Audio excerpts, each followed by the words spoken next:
Pessoal, boa noite, tudo bem? Vocês conseguem me ouvir? Boa noite, professor. Estou ouvindo aqui.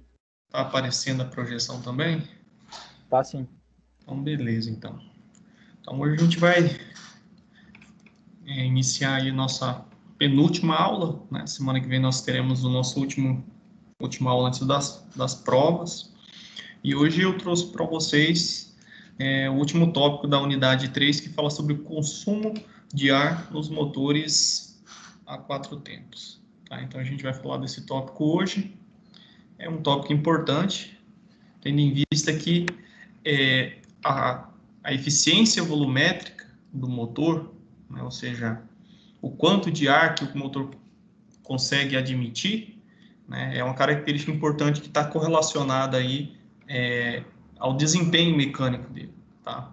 E o processo de combustão ele depende da relação combustível-ar, como a gente viu, e quanto mais ar a gente conseguir admitir, né, a gente vai conseguir queimar mais combustível e, por consequência disso, né, a gente consegue também aumentar o torque de saída e maior potência. Então, existem algumas questões relacionadas à massa de ar que a gente vai ver, que está correlacionada à inércia, né, e além da perda de carga que acontece no coletor de admissão, nas válvulas, tá? Então, isso tudo tem uma restrição ao fluxo de ar e isso acaba limitando a eficiência volumétrica. Tá? E, nesse sentido, a gente vai falar um pouquinho a respeito do que seria essa eficiência volumétrica. Então, a aula de hoje é bem tranquila em termos de teoria, mas são fatores muito importantes para os motores. Então, o que seria essa eficiência volumétrica? Então, a primeira definição aqui é: a eficiência volumétrica é dada pela razão entre a massa de mistura nova, combustível e ar, que entra no cilindro durante o tempo de admissão, e a massa que ocuparia todo o volume deslocado pelo pistão com a massa específica da atmosfera. Nossa, parece que complicou tudo, né? Essa definição é um pouco confusa, mas basicamente a eficiência volumétrica é a capacidade do motor de preencher o volume geométrico, ou seja, disponível lá dentro dos cilindros, né, durante a admissão com ar, e matematicamente representa uma razão entre o volume que é aspirado, ou seja, real, dividido pelo volume geométrico do cilindro, dos cilindros, que são teóricos, né? Então, assim, o cilindro tem um volume, né, uma capacidade geométrica, e o ar que é admitido, né, devido às compressões aplicadas, ele vai ocupar um volume menor, mas se fosse analisar o espaço real, né, a mesma condição de atmosférica, né, com certeza o volume seria extremamente maior. Então, é a relação entre o volume de ar aspirado real e o volume geométrico do cilindro, tá? E nós temos essa equaçãozinha aqui. Então, aqui em cima, a equação propriamente dita, no caso aqui, seria, né, NV é a nossa razão entre esses volumes, que representa a eficiência volumétrica.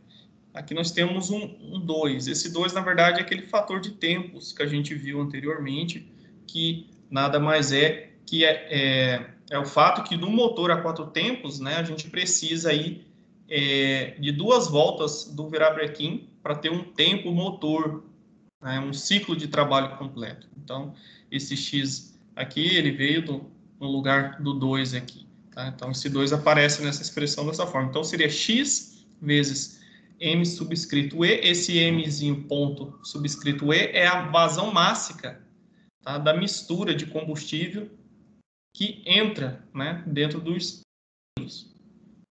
E V aqui, cilindros, é a nossa cilindrada total do motor.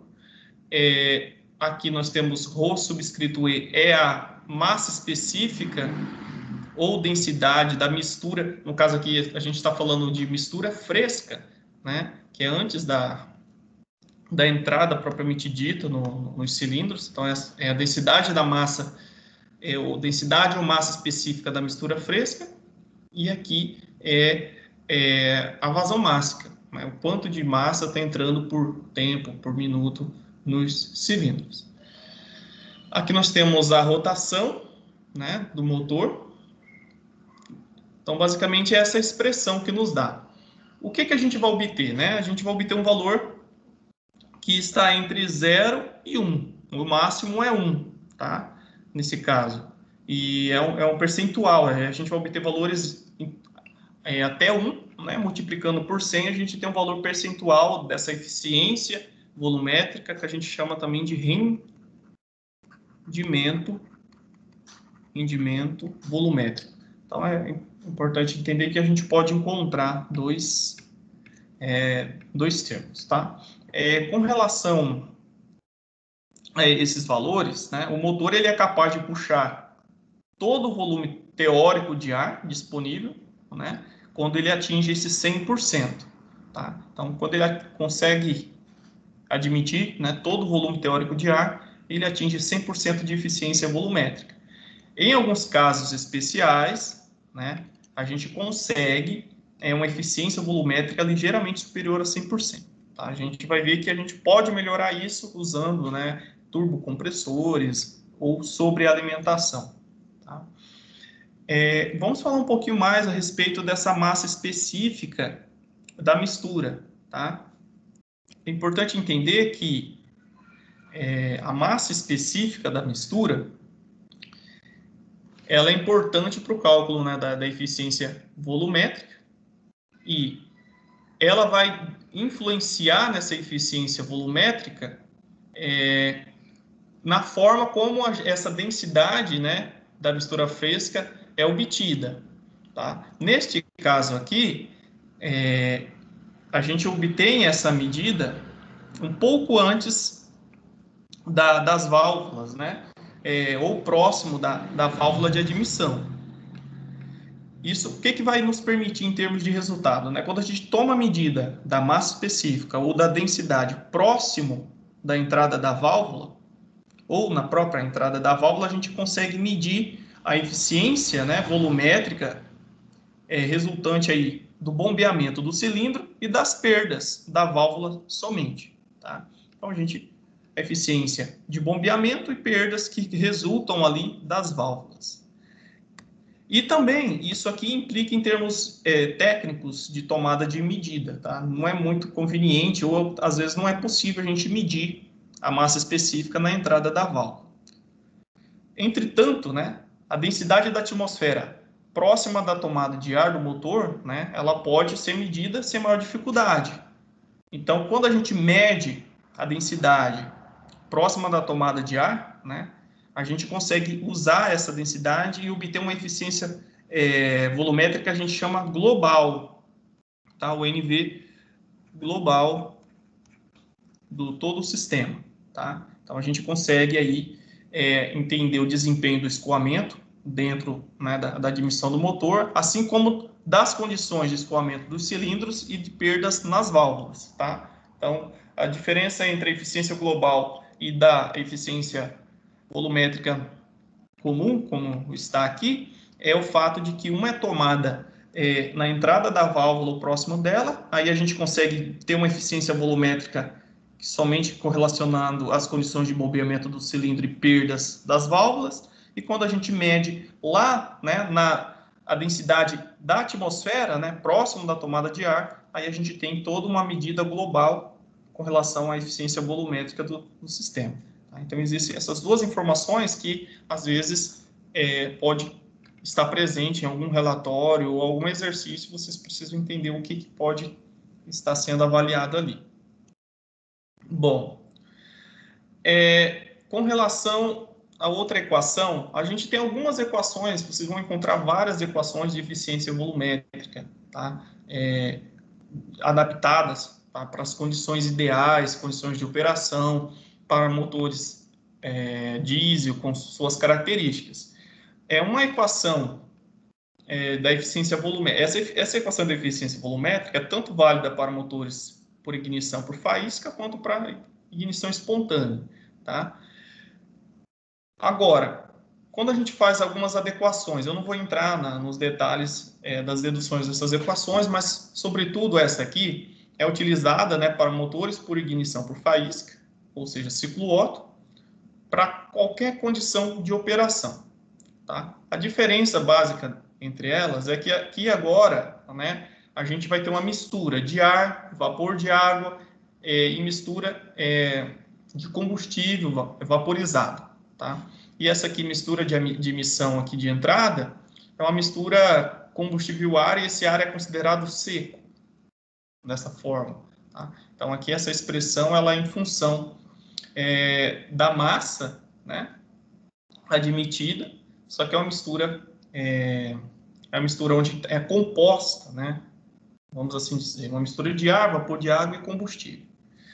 E nós temos aqui o termo que é pressão da mistura fresca total. Então, sempre antes da admissão, a gente chama mistura fresca, tá? Então, essa pressão de admissão da mistura fresca total, ela é obtida por essa expressão aqui, que é conhecida como a lei de Dalton, tá? Lei de Dalton, que é lei das pressões parciais, porque cada tipo de gás, vamos assim dizer, matéria no estado gasoso, ela vai ter uma condição de pressão particular, o ar puro, o vapor de água e o combustível.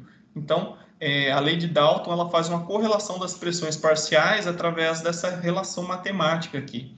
Então, aqui nós temos a pressão da mistura fresca total, ela é igual, né, à pressão parcial do ar, a pressão parcial do combustível e a pressão parcial do vapor de água, que é a umidade que está presente, né, na atmosfera, na hora que esse ar é admitido.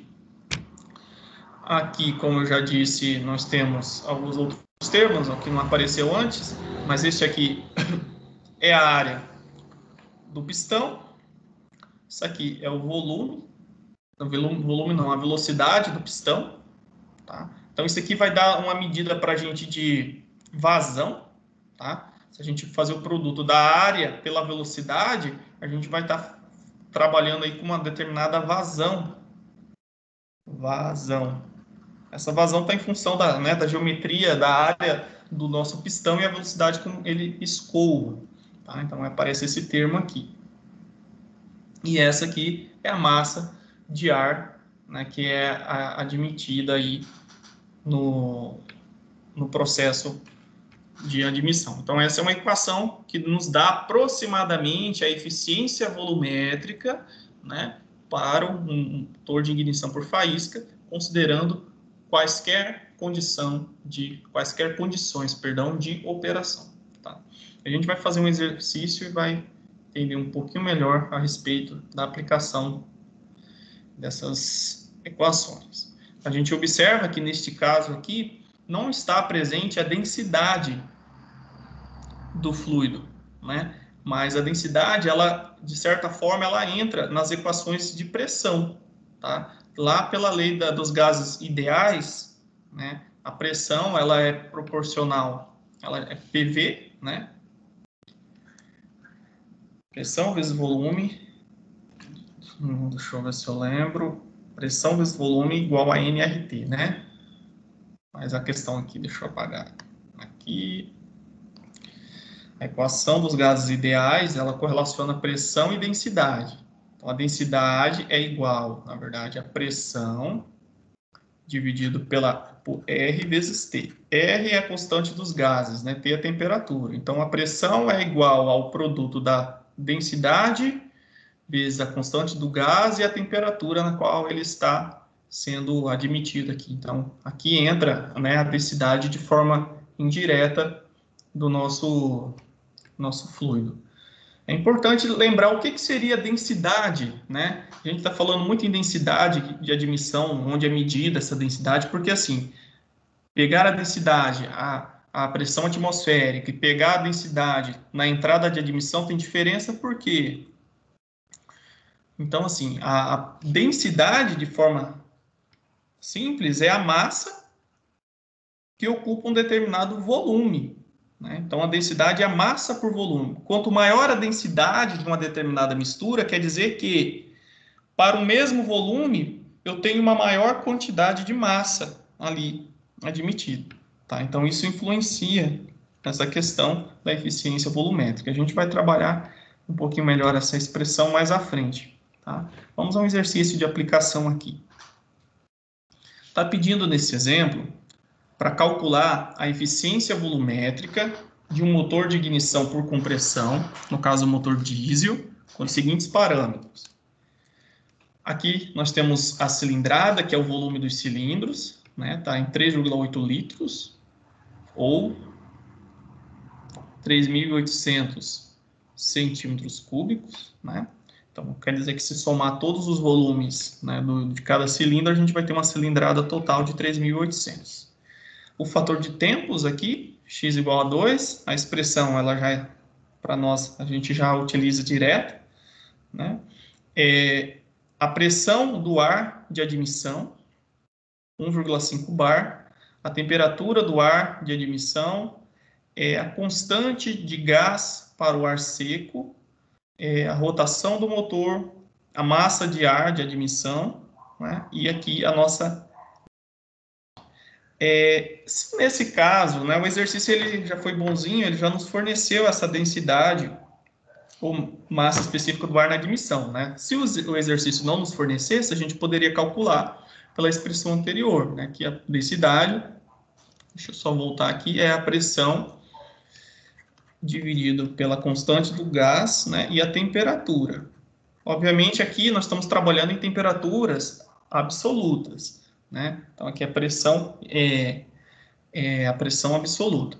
Aí só a pressão é absoluta, a temperatura é absoluta, né? No caso aqui nós teríamos que somar 273 para obter o valor em Kelvin. E a pressão, no caso, é essa pressão de admissão.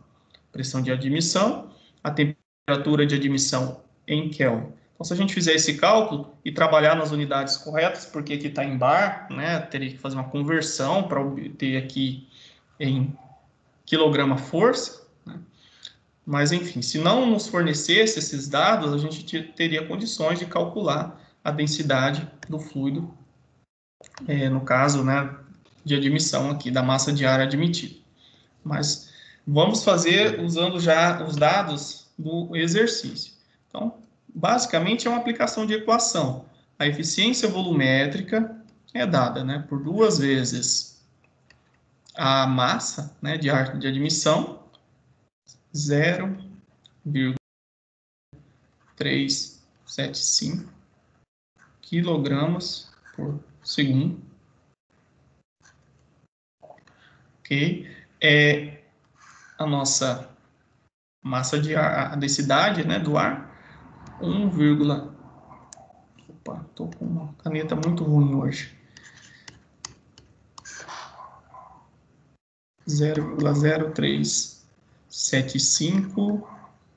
Não esquecer do 2 aqui, né, da expressão. Vou deixar as unidades para fora. Sempre vou tomar cuidado, né, com as unidades, porque no final isso aqui tem que ser um valor que não tem número, né? Tem que ser adimensional. A nossa massa específica, 167. A cilindrada, né? Então, a gente tem que tomar o cuidado aqui. Vai ter que multiplicar por 10 a menos 3 para converter para metros cúbicos, tá? Então, vai ser isso aqui multiplicado por 10 a menos 3, a gente vai ter o volume em metros cúbicos. Então, vai ser 3,8 vezes 10 a menos 3. O volume dos cilindros, ou as cilindradas, e a rotação. Como isso aqui está em segundos, ó, a nossa massa de ar admitida e a nossa rotação está em rotações por minuto, a gente tem que dividir, tá, por 60. Então, vai ser 1.000 dividido por 60. Tá? Então, a nossa eficiência volumétrica deu 0,709. 0,709. Isso aqui a gente pode manter assim, ou multiplicar por 100, a gente tem um valor em percentual, né? Que nesse caso vai ser igual a 70,91%.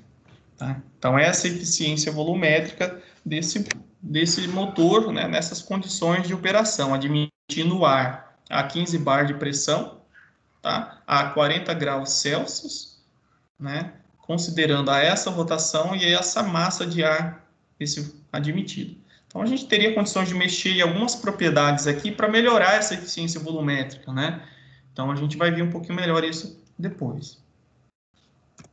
Aqui, no caso, né, nós temos um mapa onde mostra a eficiência volumétrica em função da pressão nesse eixo e em função da rotação, no caso aqui, do motor. A eficiência está nesse eixo aqui. Então, é um gráfico tridimensional. Então, a gente tem aqui os valores de eficiência. Então, para essa condição desse motor, a gente pode observar que a eficiência ela tem o seu valor ótimo, né, quando está nesse ponto aqui.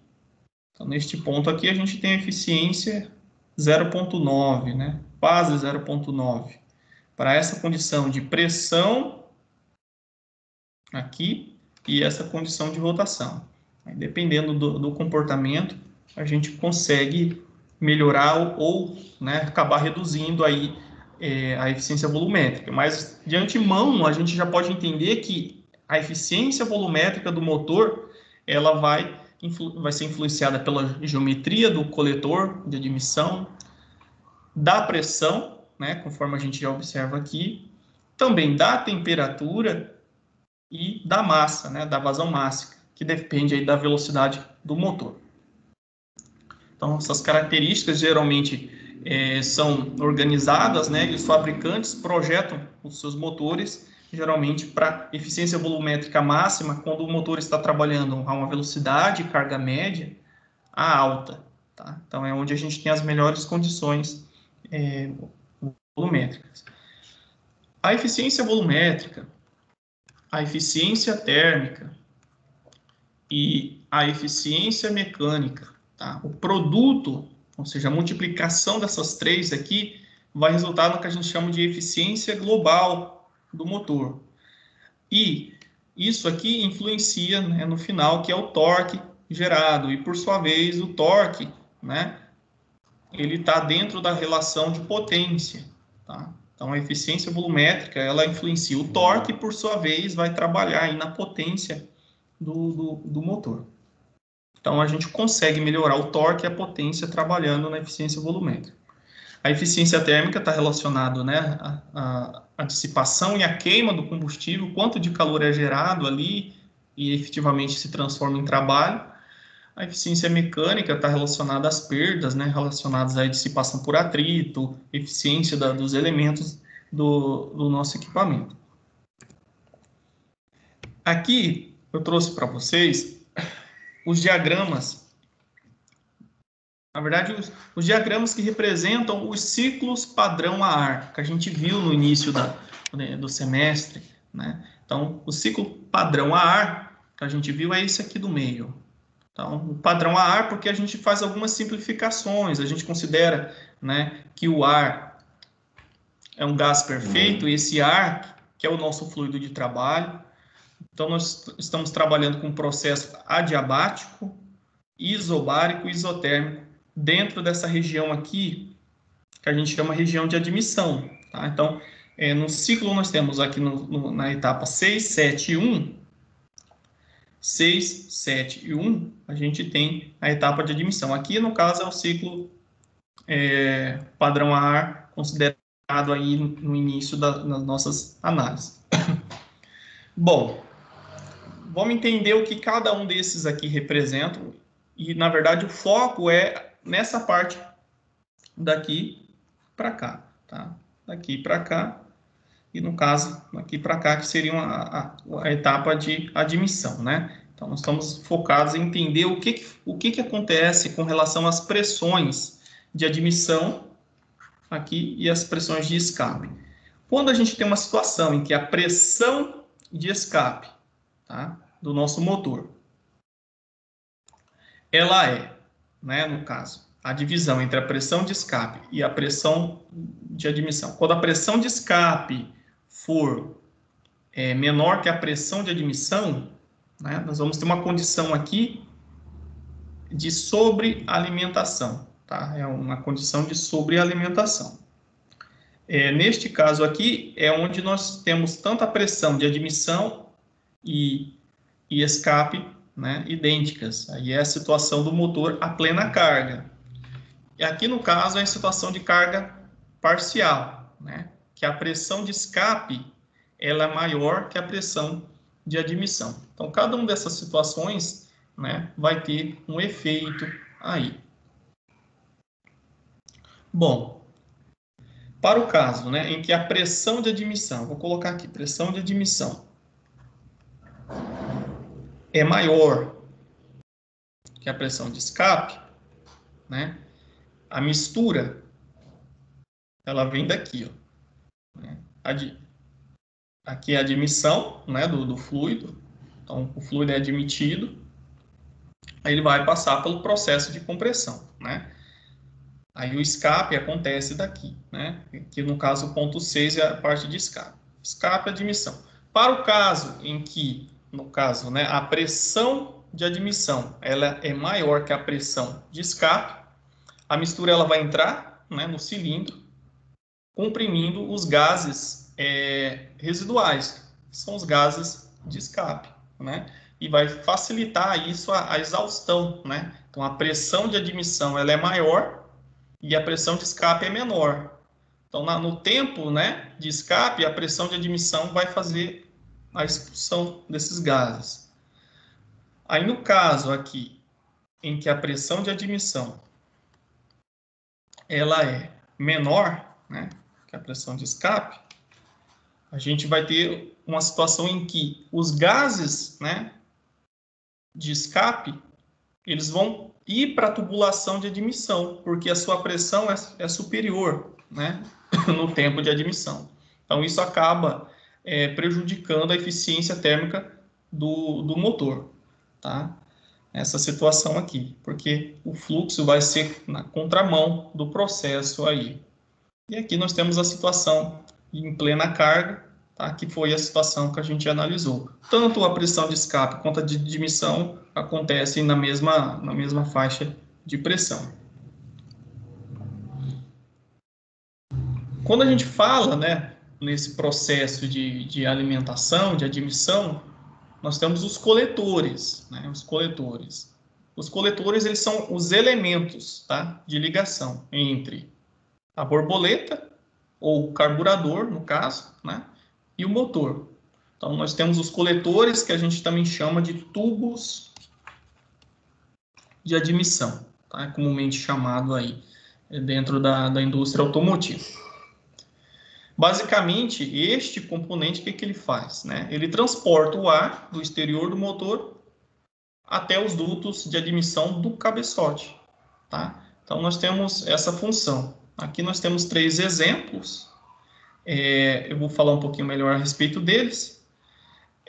A gente precisa, né, de algumas questões de projeto para ter a melhor eficiência volumétrica com relação a esse tipo de componente, né, em termos aerodinâmicos, acústicos, para que a gente consiga ter, né, a melhor eficiência volumétrica. Eu não vou entrar nessa questão de aspecto aerodinâmico, mas vocês já podem observar os formatos dos bocais, né? Tudo isso tem uma característica aerodinâmica e acústica importante para melhorar o desempenho do motor.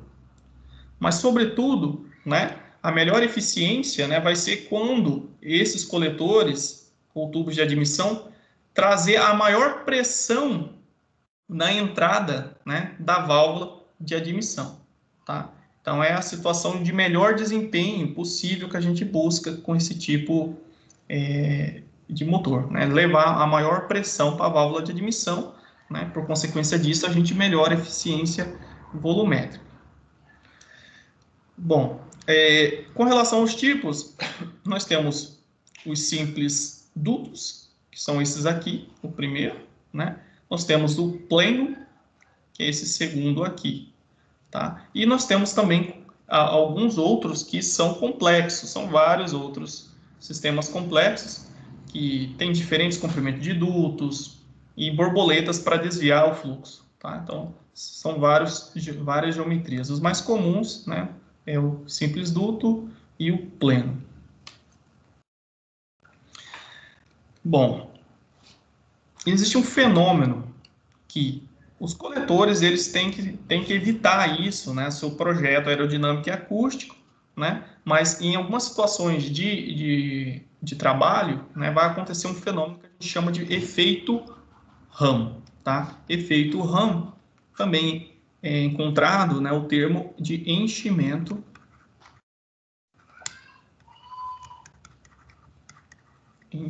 inercial. É um efeito que pode prejudicar a eficiência volumétrica. Mas, basicamente, o que é isso, né? O efeito RAM, ou efeito inicial, está relacionado ao fato de que a massa de ar, né, o ar em si, né, ele possui uma massa, e toda massa está relacionada a uma inércia, tá? Pela lei de Newton, né? Força é igual a massa vezes a aceleração, né? Então, a massa, quando ela está sob uma determinada aceleração, vai ter uma energia ali, né? Tanto cinética quanto inercial, tá? Então, o que isso vai gerar, né? Como a massa de ar ela vai possuir uma certa inércia, ela não vai conseguir mudar de velocidade instantaneamente, tá? Então, aqui o motor, né? Nós temos aqui o processo de admissão, né? O fluxo está acontecendo aqui. Então, a gente observa que há essa movimentação. Então, o motor ele vai se deslocar do ponto morto superior para o ponto morto inferior, e depois ele vai reverter, né, para cima aqui, para a compressão deste ar, tá? Então, o motor ele começa esse movimento descendente e depois o movimento ascendente. Só que o que vai acontecer, né? O fluxo ele não vai mudar, né? Não vai parar de forma instantânea. Então temos uma inércia aí, e até o ponto que o ponto morto, o sentido de inversão, né, do ponto morto inferior para o ponto morto superior começa a subir. E o ar continua entrando. A gente vê ondas de ar que estão chegando aqui, né, e outras que ainda estão sendo admitidas. Isso vai fazer com que, né, esse encontro dessas duas massas de ar, né, vai aumentar a pressão de ar dentro do cilindro. Por consequência, vai aumentar a densidade também. Pressão, temperatura. Então, a gente mexendo na... Nossa, moto barulhenta. Se a gente mexer na pressão, a gente influencia na densidade. Então, é isso que vai acontecer, tá? E o que se faz, né, em termos para resolver esse efeito inercial, é manter a válvula, né, de admissão aberta depois do pistão ter atingido o ponto morto inferior, tá? Manter um pouco para dar tempo, né? Então, para que esse fenômeno ocorra, a gente precisa de uma certa velocidade, tá? Senão, não vai ter essa inércia suficiente para esse movimento ascendente do pistão conseguir expulsar esse ar admitido. Então, o que se faz geralmente é pegar dutos, né, de admissão longos, porém reduzidos. Então, faz, né, esse projeto considerando tubos longos, porém com diâmetro menor, né? O que se faz quando a gente tem um comprimento e uma seção menor? Lembra lá que vazão, né? Considerar aqui nós temos uma área. Então, a vazão é o produto da velocidade do escoamento pela área. Então, se eu tenho a mesma quantidade entrando aqui e a seção é menor, o que vai acontecer, né? A gente vai ter um aumento, né, na velocidade. Então, a gente consegue aumentar a velocidade com uma redução no diâmetro, tá? Então, quanto menor o diâmetro, maior a velocidade do escoamento. Então, quanto mais longo for, né, esse tubo de admissão, mais tempo essa massa de ar terá para poder ser acelerada, tá? E, com consequência disso, a gente consegue aproveitar esse efeito, tá? Esse efeito gerado aí pelo efeito RAM. Com relação a baixas rotações, a gente vai acabar perdendo, né, em termos aí de eficiência, porque vai atrapalhar o enchimento do cilindro, tá? E com isso é esse diâmetro pequeno que eu falei para vocês, né? Diâmetro pequeno. Então, a vazão aqui, velocidade vezes a área. Então, o diâmetro está relacionado a essa área. Se o diâmetro for pequeno, a velocidade sobe, né? Mas se a velocidade que está relacionada à rotação diminui, né? E o diâmetro é pequeno, a gente perde em termos aí de vazão de ar, tá? Então, se a gente manter o diâmetro pequeno e a velocidade baixa, a gente perde tanto em termos de massa de ar que é admitida, quanto também a perda de carga devido ao atrito. Então, são vários fatores aí que a gente precisa considerar, tá? Então, o efeito ramo inercial é isso. Devido à velocidade que a massa de ar tem, né, vai ter uma inércia, um tempo necessário para que esse fluxo interrompa, tá? E a gente, em termos do projeto de admissão, é produzir tubos de admissão mais longos, com diâmetro reduzido, para você conseguir acelerar, né, esse fluxo, para obter esse aumento de pressão dentro, né, do cilindro. O que seria a sobrealimentação, né? Que é uma das maneiras aí que a gente pode melhorar a eficiência volumétrica. Basicamente, nós temos o seguinte: a sobrealimentação, não necessariamente um turbocompressor ou um compressor, é qualquer meio que a gente use, né, para aumentar a quantidade de oxigênio que vai ser admitida aí pelo motor, tá? O ar atmosférico, por exemplo, a nível do mar, o ar ele é composto, né, de oxigênio e nitrogênio, entre outros compostos. Mas o ar atmosférico ele tem aí 23% de oxigênio em massa, tá? Então, por exemplo, se for 1 quilo de ar, por exemplo, né, 23% ali, 230 gramas, efetivamente é oxigênio. Então, nós temos aí pouco, né, em termos assim, uma pequena quantidade, um pequeno percentual em massa do ar é composto de oxigênio. E é isso que realiza a queima, né? Lembrando lá da parte de estequiometria das misturas. Então, se a gente conseguir aumentar a densidade, a massa pelo volume, né? Para aquele mesmo volume a gente colocar maior quantidade de massa, né? Então, a gente vai fazer com que a gente aumente, né, essa quantidade de oxigênio admitida aí. Como a gente não consegue fugir das leis da física, né, a gente tem dois caminhos aí para trabalhar nessa densidade. Aí entra aquela equaçãozinha, né? A densidade, ela é em função da pressão, nessa constante dos gases e da temperatura, tá? Ou a gente reduz a temperatura, ou a gente aumenta a pressão, né? Tecnicamente, é mais prático, né, em termos de projeto, é trabalhar na pressão, né? Senão a gente teria que colocar um sistema de refrigeração de tal forma que diminua a temperatura dessa massa de ar admitida aí. Então, no caso dos motores, né, a gente aumenta a pressão de admissão, então a gente consegue melhorar a densidade do ar e, portanto, melhora a eficiência volumétrica. Então, o que é a eficiência volumétrica, né? É essa quantidade de ar admitida, né? E a sobrealimentação é a utilização de meios para aumentar a quantidade de ar admitido. Então, a gente tem duas formas de fazer isso, que é usando um compressor ou um tubo compressor. Mas da onde vem a relação, né, de que a eficiência aumenta? A gente viu anteriormente.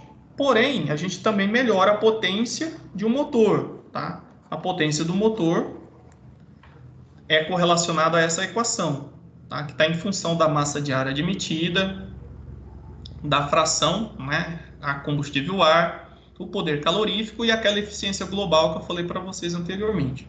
Mas, sobretudo, quando a gente está trabalhando na sobrealimentação, a gente está considerando esses aspectos como fixos, né, e mexendo apenas no volume, ou o volume máximo, né, vazão máxima de ar que é admitido. Então, a gente percebe que a potência, né, no caso de um motor, ele é proporcional a quantidade de massa, né, de ar que escoa para dentro dos cilindros.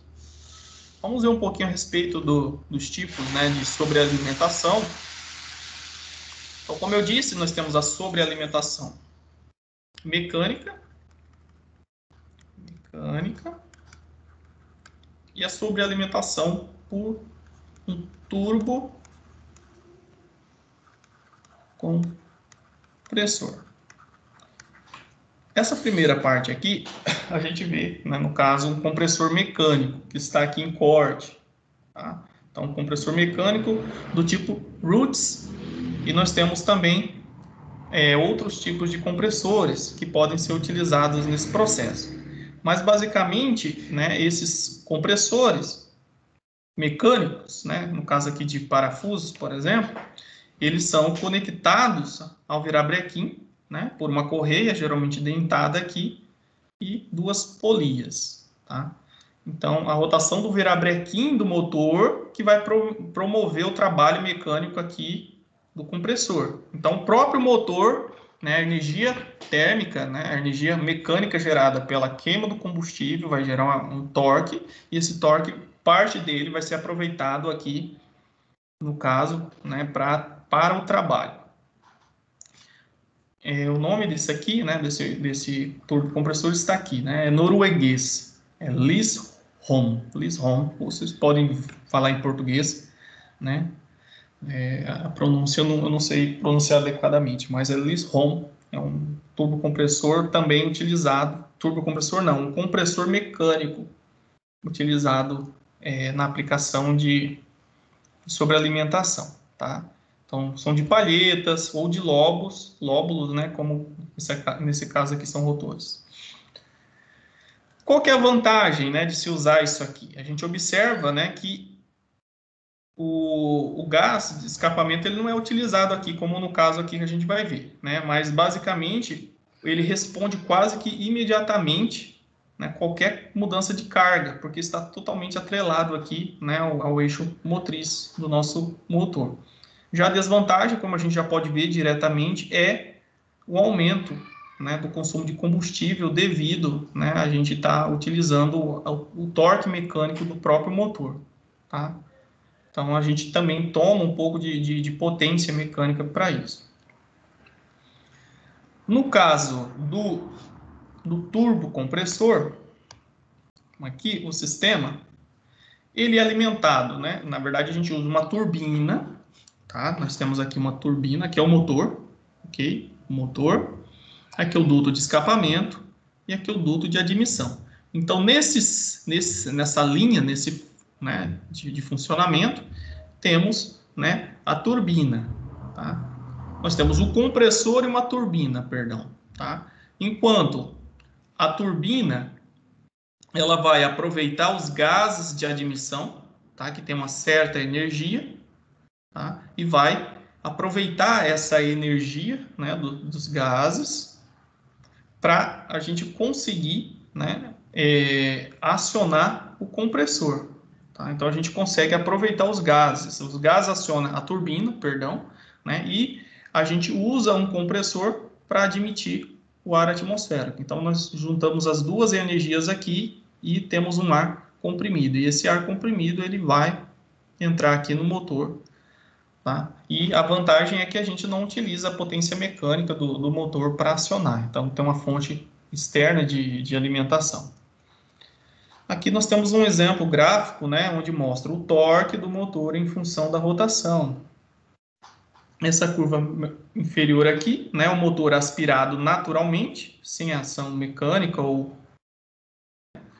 e a eficiência, né, na verdade o torque, quando se temos aqui uma situação turboalimentada, né? Então, nós observamos que para uma mesma rotação, o torque é superior, tá? No caso de um motor sobrealimentado. Pessoal, tem alguma dúvida com relação a esse tópico?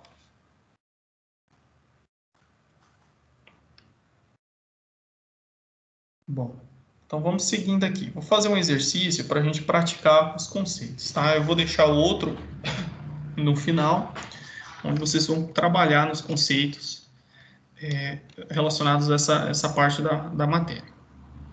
Tem uma consideração, né, com relação à turbocompressão, é a adaptação do equipamento, né? Se você aumentar, se você pegar um motor, um motor que veio de fábricas sem esse tipo de dispositivo, né, e for fazer a adequação, você tem que considerar que um aumento de pressão superior, né, na admissão de até 20%, não terá nenhum problema com relação à fadiga mecânica, desgaste excessivo do seu equipamento, mas para compressões superiores a isso, né, precisa analisar se isso não vai ter efeitos nas partes mecânicas, né, do equipamento.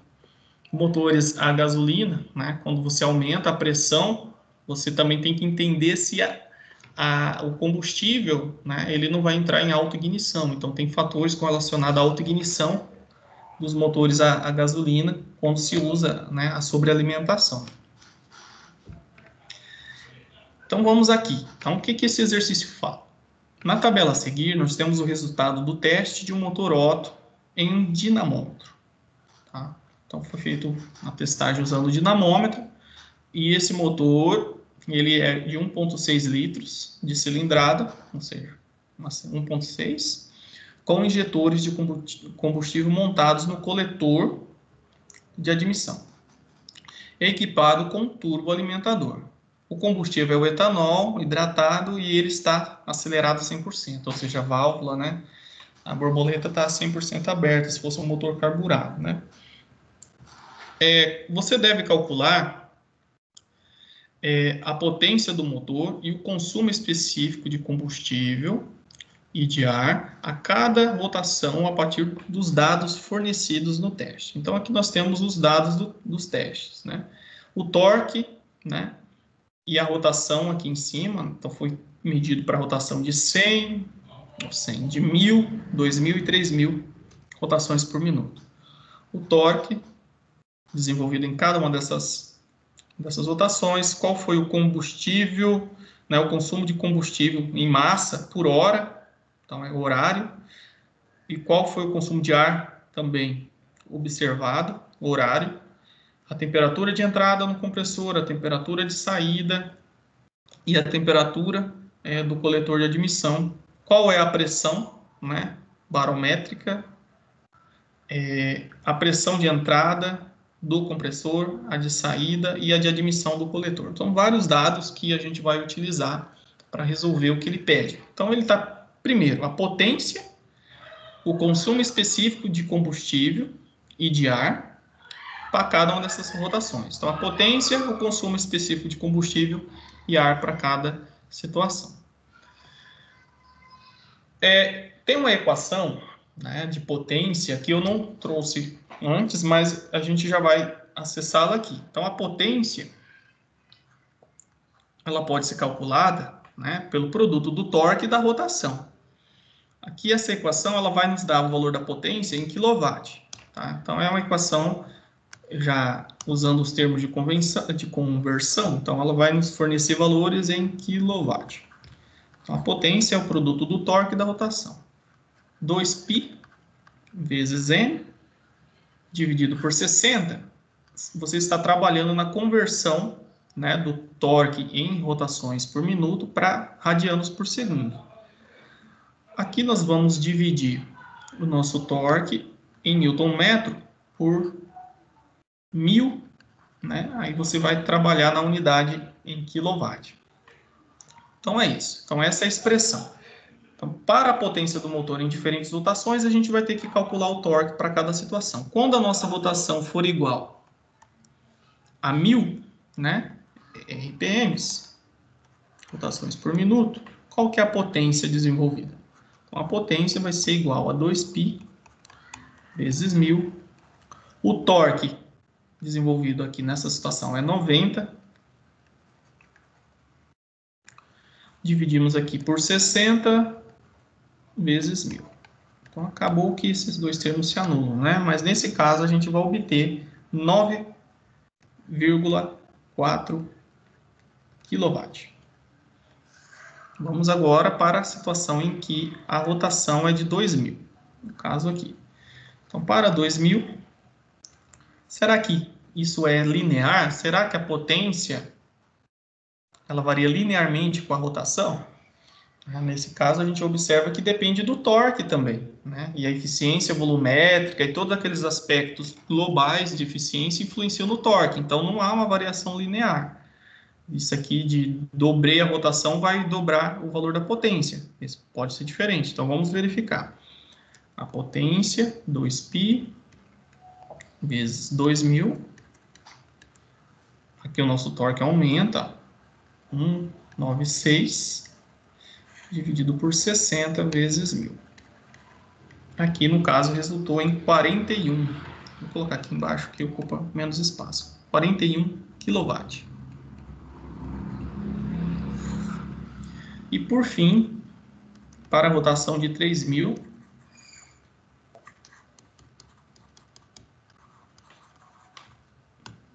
temos um torque. O torque variou basicamente quase nada, né? De uma rotação para outra aqui. Porque a gente percebe que tem um limite, né? E o torque ele começa a decair a partir de um ponto. Quando a gente olha, né, as curvas características dos motores, a gente observa, né, que o torque ele tem um comportamento que tem o seu máximo. Depois, né, devido às eficiências começarem a interferir, né? Você perde mecanicamente, então a eficiência mecânica, você tem perdas térmicas, então isso influencia no torque. Aqui vai dar 60 vezes 1000, no final 62 kW. Então, para cada rotação a gente tem os valores aí de potência. Agora a gente vai calcular. Oi. Esse 1000 ele vem da onde? Esse aqui. Uhum. Esse 1000 é para você converter o seu torque. Ó, se você multiplicar isso aqui já sem o 1000 aqui embaixo, você vai ter a unidade em watt, tá? O 1000 aqui é para você converter isso para quilowatt. Só isso. Ah, tá, entendi. Beleza. Porque, tá? A potência é em radianos, né, multiplicado pelo torque em newton-metro. Aí isso aqui vai dar em watt. Aqui eu já converti, tá? Vai ser em quilowatt, quando ele pedir a potência, ou às vezes ele pode especificar? Algumas vezes o exercício ele pode pedir em HP, tá? Aí você pode calcular primeiro em watt, quilowatt, e multiplicar isso pelo fator de conversão, tá? Ah, tá, entendi. Não vai ser um problema aqui, vamos ver se eu pedir aqui. Não, os problemas que eu pedi tem as unidades aqui, tá? Mas, sobretudo, usa primeiro na unidade que você está familiarizado e converte depois. Vamos seguindo aqui. Quanto ao consumo específico de ar, a gente precisa, né, converter. O que é o consumo específico, né? O consumo específico, ele é dado, né, por essa razão aqui. A gente vai pegar aquele valor do aquele consumo que é horário, né, por hora, e dividir pela potência do motor. E no final a gente vai ter o nosso consumo específico. No caso, de ar, né, e aqui o consumo específico de combustível. Então, que unidade a gente vai obter neste caso? Vamos analisar o exercício. O exercício ele dá o consumo primeiro para o consumo de ar, né? Vamos trabalhar o consumo de ar. Quilograma a hora. Então, aqui em cima nós vamos ter quilograma por hora. A potência do motor é em quilowatt. Então, o consumo específico vai ser em quilograma por quilowatt hora, tá? Então, a gente quilograma hora dividido por quilowatt, né? A gente conserva a primeira e multiplica pelo inverso da segunda. Então, isso aqui acaba ficando aqui embaixo. Então, essa é a unidade de medida para essa situação do exercício. Assim como para o caso aqui do consumo de combustível, né? O combustível também está em quilograma hora. Aqui, ó, quilograma hora. Vai chegar em quilograma por quilowatt hora. São as unidades que precisam ser atentas. Então, vamos lá. Para o caso de rotação igual a 100, a 1000, né? O consumo específico, ele é representado pela letra B, subscrito ar, para o caso do ar, né? É o nosso consumo de ar dividido aí pela potência. Então, vai ser, no caso aqui, consumo de ar, 37. A pressão, a potência, né, que a gente calculou aqui foi de 9,4. 9,4. Então, isso aqui vai resultar em 3,9. Então, 3,9 kg por quilowatt-hora. Então, ó, para produzir 1 kW de potência, né, a gente está consumindo aí 3,9 kg por hora de ar, né? Se a gente for pesar isso, para você ter 3,9 kg de ar, você vai se assustar com o volume de ar que precisa ter para produzir isso. Dá para fazer uma relação. E no caso de 2000, né, de ar, vai ser 134 e deu 41 aquela hora. Então aqui resultou em 3,7 quilogramas por quilowatt-hora. E no caso de rotação em 3000, o consumo, a gente percebe que o consumo quase não varia, né? O consumo de ar. 202 deu 62 kW. Então, aqui no caso, deu 3,2 kW. Quilogramas por quilowatt-hora. Então, essas são os valores dos consumos do nosso ar, né? O consumo específico de ar. E vamos seguindo aí para o cálculo do consumo específico de combustível. A única diferença, né, é apenas o consumo de combustível que vai ficar no nosso numerador. Então, para esse caso aqui, 64 dividido por 9,4 deu 6,8. Aqui 18,1 dividido por 41 resultou em 0,44. E aqui nós temos 27,2 dividido por 62, então deu 0,44.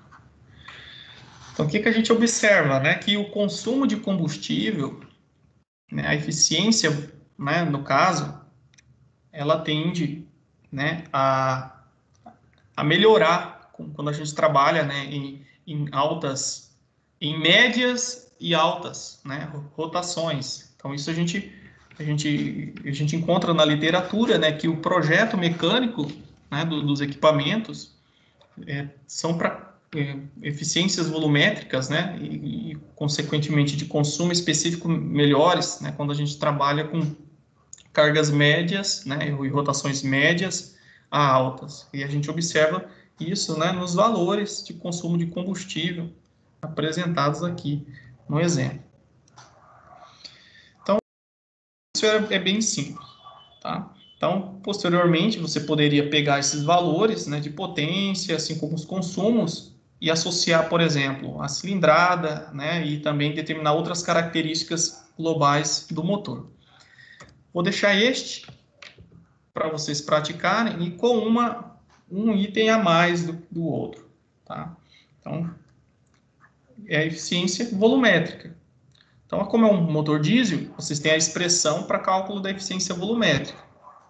Eu só não forneci, neste caso, né, não forneci as densidades, né, as densidades do nosso fluido. Então, você sabendo aqui as temperaturas, tá, de admissão, tá, e pressão, vocês conseguem calcular as densidades. Então, eu quero a potência do motor para cada uma dessas rotações, qual que é a pressão média efetiva.